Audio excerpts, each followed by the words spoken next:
Սիրելի հայրենակիցներ, հարգելի գործընկերներ, Ազգային ժողովի կողմից առաջին ընթերցմամբ ընդունված զինվորական ծառայության և զինծառայողի կարգավիճակի մասին օրենքում փոփոխություն կատարելու մասին օրենքի նախագծի համաձայն նախատեսում է շարքային կազմի պարտադիր զինվորական ծառայության 24-ամսյա ժամկետը փոխարինել 18-ամսյա ծառայության ժամկետով, դրա գործողությունը տարածելով 2026 թվականի հունվարի 1-ից հետո պարտադիր զինվորական ծառայության զորակոչվող քաղաքացիների վրա։ Ծառայության ժամկետի կրճատումը չի տարածվելու 2026 թվականի հունվարի 1-ի դրությամբ պարտադիր զինվորական ծառայության մեջ գտնվող զինծառայողների վրա։ Առաջին ընթերցման շրջանակներում օրենքի նախագծի վերաբերյալ Ազգային ժողովի պատգամավորների կողմից առաջարկություններ չեն ներկայացվել և կառավարության նախաձեռնությամբ փոփոխություններ չեն կատարվել։ Խնդրում եմ հավանություն տալ երկրորդ ընթերցման ներկայացված օրենքի նախագծին։ Շնորհակալ եմ։ Հարցեր նախարարին Գեղամանուկյան խնդրում։ Առաջին ընթերցման ժամանակ գործողման էի, դրա համար ներկա չէի նիստին, բայց հրապարակային դիրքորոշումը մանրամասն ներկայացրել եմ։ Պարոն Պապիկյան, մի հատ այսպեսի, որ ասում եմ, որ շատ հափշտապ էր, տեսեք, այս օրենքը, որ մտավ ուժի մեջ, պարտադիր զինվորական ծառայությունը դառնում է 18 ամիս,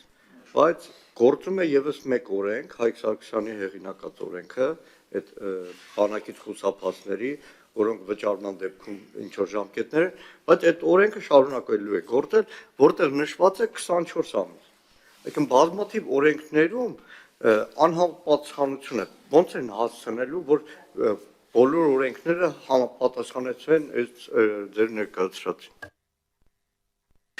Շնորհակալ եմ։ Նշեմ, որ պարոն Սարգսյանը նույն օրենքի շրջանակներում նոր փոփոխություն է առաջարկել, որը կառավարության կողմից հավանության է արժանացել։ Ենթադրում եմ դրա շրջանակներում հնարավորինս արագ կարող ենք դա փոխել, եթե նման հարց է ծագել, նաև մեր իրավաբանական վարչությունը կարծում եմ այստեղ անելիք կունենա։ Որտեղ ենթադրում եմ, որ բազմաթիվ օրենքների մեջ այդ 24 ամիս, 18 ամիս անհամապատասխանություն է, ճիշտ կլինի, որ շատ արագ կարգով է տարվել։ Շատ լավ։ Հարցեր չկան ուրիշ։ Հարակից զեկուցման համար ձայնը տալիս եմ ինձ։ Հարգելի գործընկերներ, առաջին ընթերցման ժամանակ, երբ որ Գեղամանուկյանը բացակայում էր, մենք բովանդակալից շատ մանրամասն քննության ենք ենթարկել եւ ըստ էության այս փոփոխությունը այն բարեփոխումների շրջանակներում է, որը որ մեզ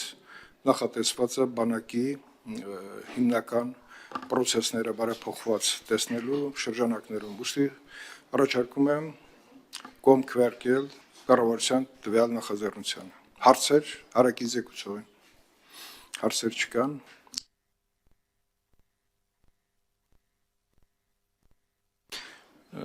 Եզրափակիչ ես խոսքի կարիք չունեմ, դուք։ Շնորհակալ եմ, ես կարճ կխոսեմ, հարգելի գործընկերներ, սիրելի հայրենակիցներ, օրենքի նախագիծը այն կարևոր մասերից է, որը նպատակաուղղված է Հայաստանի Հանրապետության բանակը պրոֆեսիոնալ դարձնելուն, այն բխում է կառավարության հնգամյա ծրագրից եւ կարծում եմ, որ այն հնարավորությունը, որ ստեղծվել է, նաեւ մեր համատեղ աշխատանքի արդյունքն է, մեր կատարած օրենսդրական փոփոխությունների արդյունքն է եւ քանի որ կա դրա համար հիմք, կառավարությունը որոշում է ընդունել այս օրենքի նախագիծը անցկացնել հիմա եւ կարծում եմ սա հանրային մեծ հետաքրքրություն ներկայացնող փոփոխություն է եւ խնդրում եմ կողմ քվեարկել երկրորդ ընթերցման այն հաստատելու։ Հարգելի գործընկերներ, քանի որ արտահերթի օրակարգում կառավարություն դրել, մեր քվեարկելու անհրաժեշտություն չկա։ Կա։ Շատ լավ, ովքեր են կողմ երկրորդ ընթերցմամբ այս նախաձեռնությունը լիագումար նիստերի օրակարգ մտցնելու կողմ, դեմ, ձեռնպա, երկուս դրական եզրակացություն ստացանք։